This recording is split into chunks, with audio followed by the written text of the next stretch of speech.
Hey, welcome back. There are about 750,000 Canadians living in the United States. Many, of course, are in big cities that have been hit hard by COVID-19.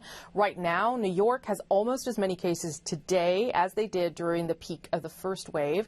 So joining us now from New York City is Canadian Angelina Fabbro. Angelina's been living in Brooklyn for the past 5 years beside a hospital, and that hospital right behind you now. Angelina, hello. Thanks for making the time for us. Hi, nice to talk to you today. So what has it been like living beside a hospital during all of this? Well, you know, the very first lockdown actually started on my birthday, so I kind of feel like I've been a perpetual march that has never ended. And living next to a hospital has been a very harrowing experience. During the very first peak of lockdown, when the cases were at their highest, it was constant sirens all the time. There were morgue trucks filled with bodies, and it was a very dire situation because we were so early in the pandemic that we really didn't understand the transmission vectors, right? So, you know, a lot of people were afraid to go out and get their groceries. There was a lot of hoarding. There was a toilet paper shortage, and it was pretty scary. Yeah. So and now Yeah, go ahead, Angelina. Sorry. Now, I was just going to say, and you know, now what's really troubling is that we're up against another spike that's looking similar to February, March, April, and I'm very concerned that our representatives, our elected officials, aren't acting fast enough in response to the second spike. So has it had a direct impact on you or people in your lives? Do you know anybody who's had COVID or died of COVID?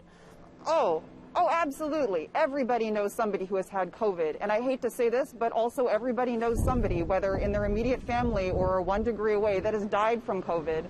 And another thing that people don't tend to focus on is that COVID is something that can also contribute to some very long-term, serious, ongoing health complications. So everybody also knows somebody who's dealing with the long-term effects of COVID.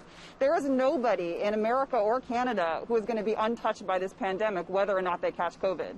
Well, I'm glad you mentioned Canada, where you're from originally, of course. What do you make of the response between the two countries? You're living there, you're happy living in the U.S., but when you see the response in the United States, what comes to your mind? So I'm originally from Vancouver, Canada, West Coast, and I moved out here about 5 years ago for a job offer. And the response has been phenomenally different, right? Like Canada already at a baseline has health care for everyone, whereas in the States, you know, unless you have health care through your job or you can afford to pay for it on the market value, you know, with the market plans that are available, like that's not accessible for a lot of people. So it's really painful to watch people losing their jobs right now, not have health care, be afraid to go to the emergency rooms because it could bankrupt them. It's so different to Canada. And you know, months ago, we had a stimulus package that you know did an excellent job of propping up corporations and then handed out to the individual citizens something like $1,200. Well, if you calculate that amount over time between then and now, that amounts to less than $5 a day, and that amount is barely enough for one family to survive for 1 month with, you know, like with the cost of living in New York. Sure. So we've got some really great folks here in New York, like AOC,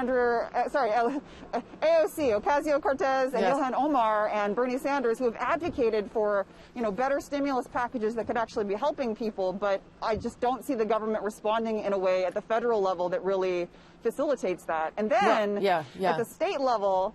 At the state level, you have Cuomo and de Blasio arguing about, like, should we have indoor dining? I mean, the answer is no, we should not. We should all be quarantining again.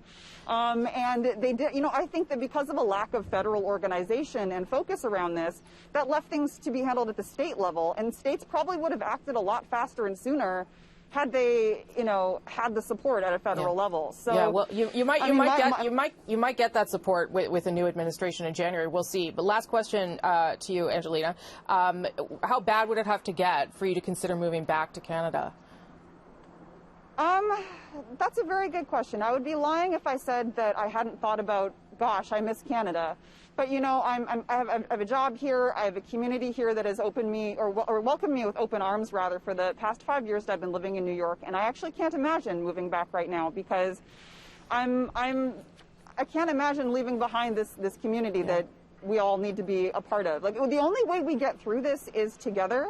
Yeah. And there is incredible work being done right now by Black and Latinx organizers here in Brooklyn to do mutual aid. Like a couple blocks from here, there are fridges with free food in them because our government is not providing people with the resources that they need. The community has really come together, and I think I'm going to stick it through, because whether I'm here or in Canada, the fight is still the same. Yeah. Okay, Angelina Fabbro, thank you for speaking to us from New York this morning. We'll take you back anytime you want to come, but stay well. Appreciate it. Thank you so much. That's Angelina Fabbro in New York City this morning.